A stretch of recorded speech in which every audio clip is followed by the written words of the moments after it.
Samuel 9:16. 1916. 19:16, thank you. And Shemiah, the son of Gera, the Benjamite from Bahurim, hurried to come down with the men of Judah to meet King David. And with him were 1,000 men from Benjamin.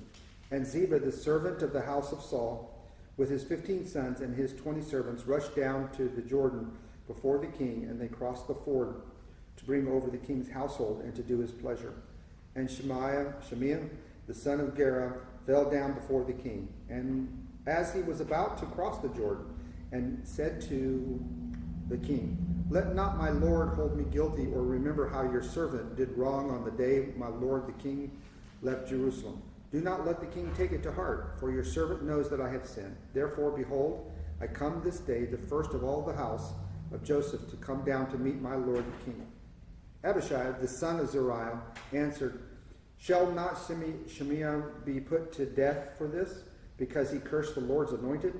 But David said, "What have I to do with you, you sons of Zeruiah, that you should this day be as an adversary to me?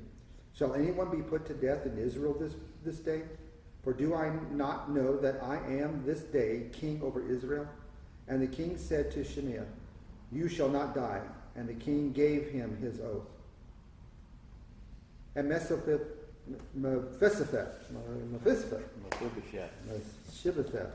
the son of Saul. That is the word that's going to do my end here.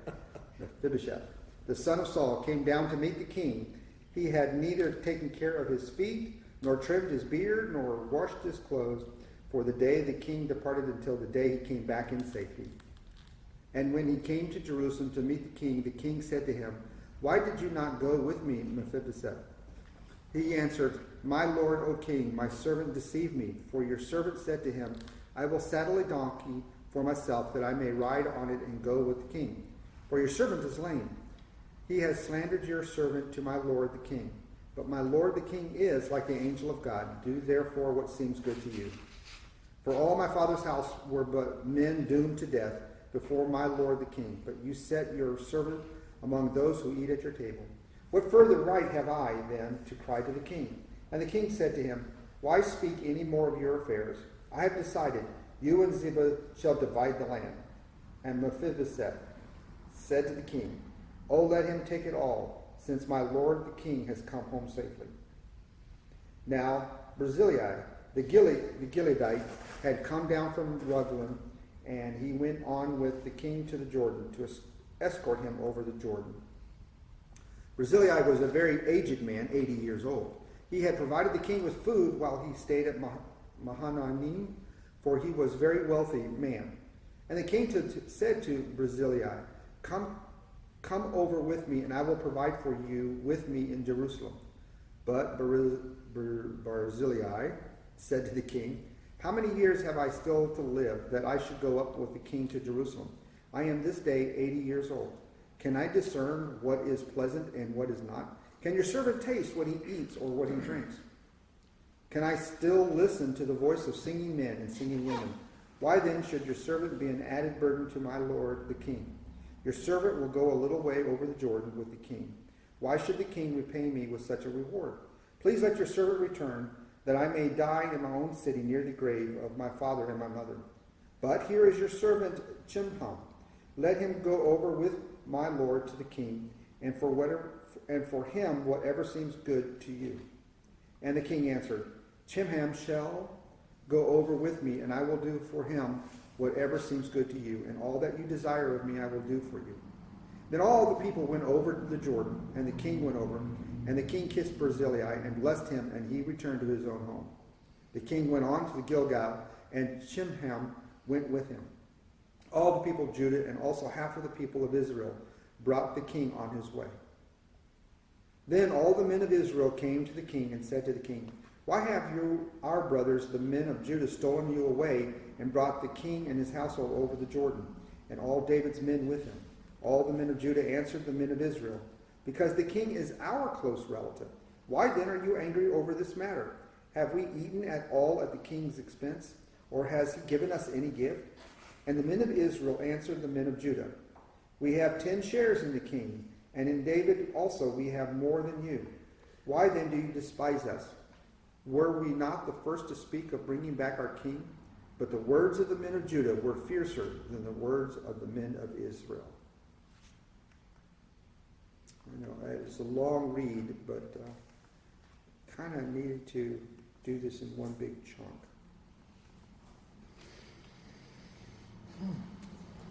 If your Bible has paragraph markers,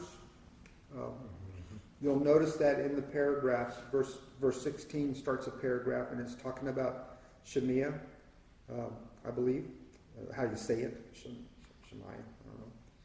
Then if you go down to verse 24, you'll talk about Mephibosheth. In 24, if you get down to 31, you'll notice it's Barzillai is talked about. And then in 41 are the men of Israel and of Judah, excuse me. So those are the four key players, and why that's important, I think,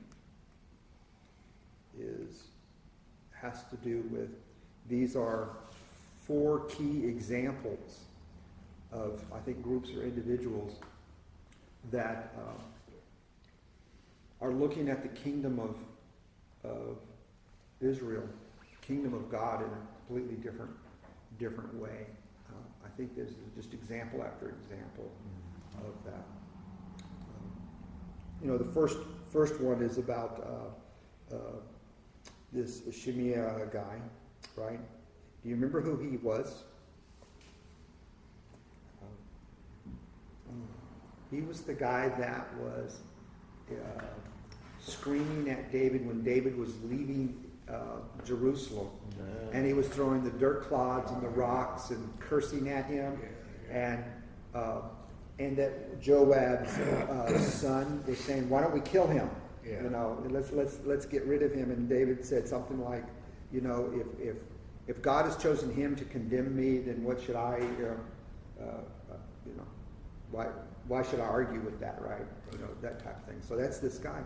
So now he's coming, saying, hey, forgive me. I recognize I was wrong. And I'm coming here to seek your forgiveness. And notice that he does it really before he even crosses the river here. He gets out there. It's interesting that he has with him how many men?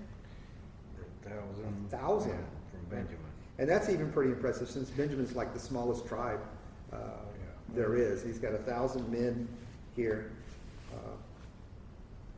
And so it's an interesting thing. And David basically says, what? He's real gracious. Yeah, extremely gracious. He just says, I'm really basic. I guess he says, I'm tired of killing. I'm tired of the killing. I'm tired of the fighting. He says, shall anyone be put to death in Israel for this day? David has killed plenty in his time. Yeah, he really has. Also shows extreme patience. Yeah. In times like this. Yeah, absolutely. And really, I think that is a sign for him wanting the kingdom to be still together. These 12 tribes are still very important to him. The only way I can imagine this is like in the United States, maybe during the Civil War. Yeah. And maybe, I don't want to give too much credit to Abraham Lincoln, but there was it's the libertarian in me. But the reality was that there was these certain number of states, and I don't remember how many were in the nation at the time, 25, 30 states were in the United States. But I can imagine after the Civil War, the struggles of trying to get reunification, to get things back. Right. I could just imagine that struggle, and I kind of like here, because I think if I remember my Civil War history, there were people that said, we need to go in and clean house in all the southern states. Right. We need to knock them all out. Right. And we're going to put up our own sets of governments, and we're going to, that kind of thing. It was that kind of bitterness in the North about it. We won, let's be victorious. Let's take all the spoils, that type of thing. So I can understand here in people around David trying to do the same thing. But David also says one other thing I think that kind of emphasizes about this unity of his nation. Look at the next phrase, it's right after that. For do I not know that I am the king over Israel? He knows it's all of the king, right? The kingdom here. What about Shemaiah? What do you think he is? Kind of person. He may be a flip-flopper. I think he is. That's a great word to use, is the flip-flopper. Yeah, he, whoever appears to be on top or is, in power. Yeah, you're my man, and then, no, you're my man. That kind of guy. I kind of see that. And we have those people in our lives, too. We have them in our church as well. Whoever seems to be in power at the time, that's who you're supporting. So. Oh, didn't we have a president like that but mid-90s or so? I mean, that was Bill Clinton's big thing, is that he was excellent at going with whatever wherever the flow is. As a matter of fact, I think they call it flip-flop a lot. Yeah. I think so. Yeah. So there are people like that, right? And so there's this guy. Okay, so we get to Mephibosheth. Can I ask one question? Oh yeah. Ziba. Wasn't Ziba with all his sons? I mean, wasn't he the caretaker of Mephibosheth? Yes, he was. And it's interesting and it's interesting that he's coming down with, they basically tying him in with this Shemaiah guy. Yeah. Because when David left, Mephibosheth, who is going to be the next to grovel at David's feet, right? Mm-hmm. But Mephibosheth decided, I think, if I recall right, not to go. Right. Is that right? Right. Well, and if you go back to that, and he kind of implies this in Mephibosheth. Why do I have a word? I sit at Starbucks and I read it. I actually say it out loud, and I'm snapping that phrase out all the time, but I can hear. I just can't say it. It appears that it might have been Ziba that set him up not to be able to go. Because, do you remember the story about him bringing all of a sudden he's got a bunch of donkeys? Yeah. Apparently it was he took the donkeys from Mephibosheth because he can't walk. Right. So he had to have a donkey. Right. And Ziba said, hang on, let me take care of this. And he took the donkeys and off he went.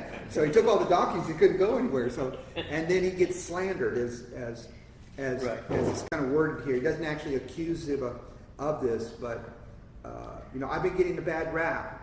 And someone's telling you these bad things about me. I'm being slandered, is what he says. Right. And I think it's Ziba that's been doing so that's why he's kind of tied to this Shemaiah guy anyway. And it's amazing. So much grace was given to Ziba. I mean, so much grace was given to him. And yet, he's basically ungrateful. Right. And this reminds me of the parable of the I think Jake did it this Sunday. About the one that had the outstanding loan. The loans, right? The large loan or the large debt, and then it got forgiven, but he wouldn't let the one with a smaller debt. Right. Yeah, this kind of reminds me of that. Makes me wonder if this was like the root of the story of that parable, kind of thing, that they could relate to that, in some way there. So Mephibosheth, the son of Saul, came down to meet the king, right? So now here's this guy who we knew was lame.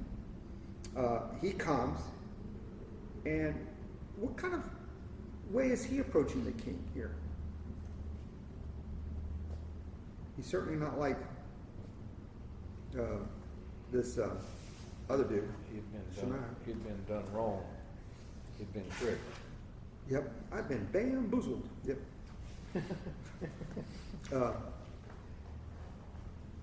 He said in 26, my servant deceived me. Right. Meaning Ziba. Yeah. Because that was his servant then, right? And he started out talking about how distressed he had been ever since. Right. Yep. Which may be. Right. And so he, What further right have I than to cry to the king? I mean, he's at this point, he knows that his only mercy, I think he really recognizes how David really saved his life. Mm-hmm. And because remember who he is, he's the grandson of Saul, right? The son of Jonathan. Yep. And so he was really treated very, very graciously by David here. And I think he's acknowledging that now, that he really was well taken care of then. Yeah, because I think that the original deal that David had set with Ziba and Mephibosheth is that Ziba would take care of Mephibosheth, but in return, Ziba and his sons would get half Right. of what Saul had. Right. So they would kind of split the land. Right. So what David says here basically is, hey, I've already decided you and Ziba are going to split the land. That deal's still good. Right. Right? Yeah, I think so. But what Mephibosheth said next shows the difference between him and Ziba. Exactly right. Yeah. I really think that's the crux of this paragraph is that, and this is really the point, and it really shows the heart, Right. is, oh, let him take it all, since the Lord the King has come home safely. Yeah. He, too, was more concerned about the kingdom as a whole than about his stake and about, what he could Right. Get out of the deal, right? I mean, big difference between the flip-flopper Yep. and this guy here. Amazing example there.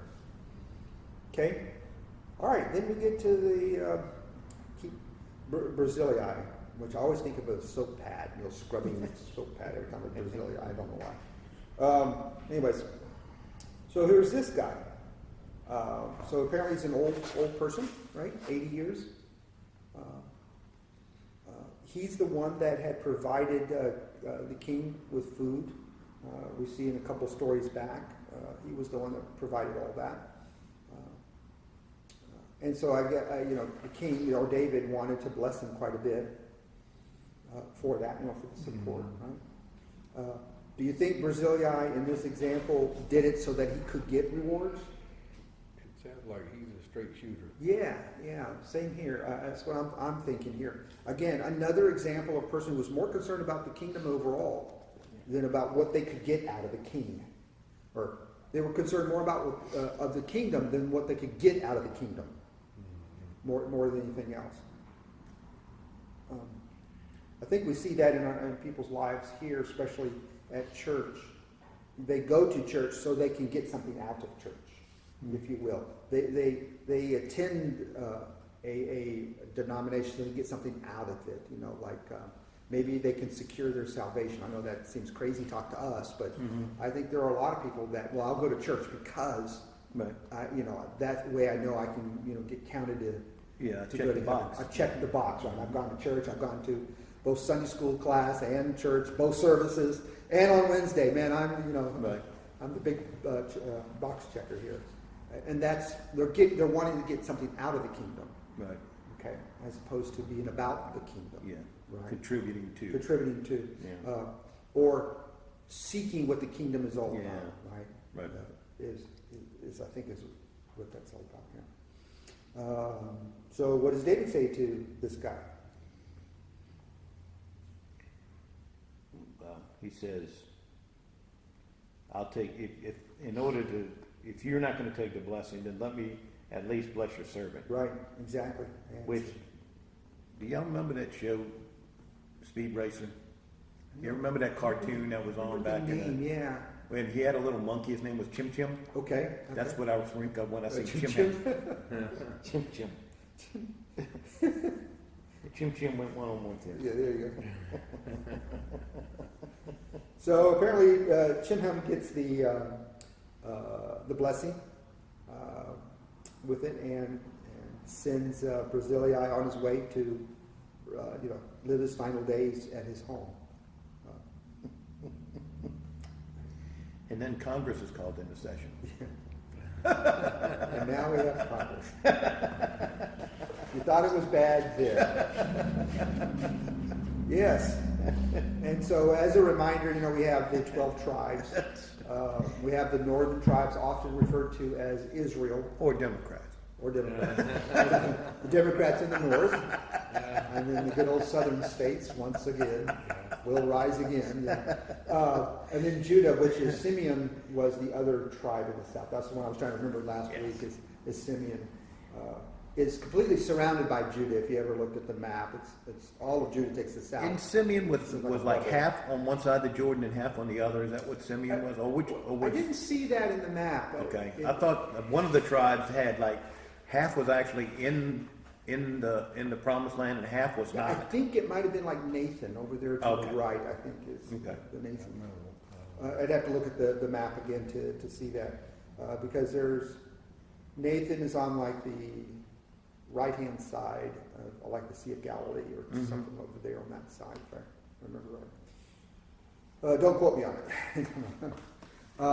But yeah, so we have Israel, the northern kingdom, and then the southern. Now, in the northern kingdom started with Benjamin, the tribe of Benjamin. That's what started that. So if you look right above Judah is Benjamin's little tribe. It's kind of like a bubble right in the middle, and then everything else starts going up from there. And so it's interesting that Saul is from Benjamin. He's from there. He's right from the dead center here. So these people of Israel, why are they fussing?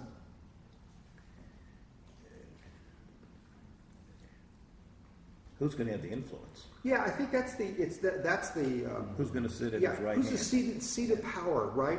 Who's in control of this kingdom? And it was in Saul. It was right in the middle. It was perfect. That's like the most fair, if you will. Right.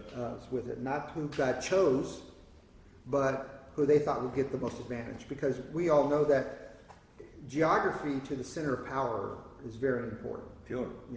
The closer you are to center of power, you have both influence and affluence from it at the same time. So, I think that's mostly what they were fussing about more than anything else here. And Judah's response, or the southern kingdom, what was there? And by the way, again, Judah and Israel are not one individual, right? It's a group of people. Right. It's the Congress, if you will. Well, Judah's saying, well, he's our homeboy. Yeah. Yeah, he's from the state of Right. Judah. Which is almost the same thing as what Israel is saying, is that but we claim a heritage, a birthright. Therefore, that's why we should have the power over here. Because the king is our close relative. Right. So there's both of them aren't really righteous, is what I'm saying. In thinking about the kingdom, they don't go and say And then the other one says we have 10 chairs. Right, and that's the 10 tribes. Right, exactly. And so we should have more because Right. That's right. One more. Yeah, exactly. And I find it interesting at the end of the chapter. But the words of the men of Judah were fiercer than the words of the men of Israel. I don't know what that really means. I don't know. Other than it's not about This translation here says harsher. Harsher, Than the words of another. I guess they screamed louder. Louder. Yeah. They use bigger threatening words. And we'll boil you in oil. That kind of thing. I don't know. It's a strange way to kind of conclude that there, but it's also, I think, a setup to the next chapter. I saw some of these same guys where I used to work. The Judah guys? Well, the ones that were more important than the other ones. Oh yeah. And if you've ever had to work, I had a project for about 6 months, which gave me the opportunity to go to Jerusalem to work with the Jewish people, and you can kind of see their attitudes even today. They don't like taking no for an answer.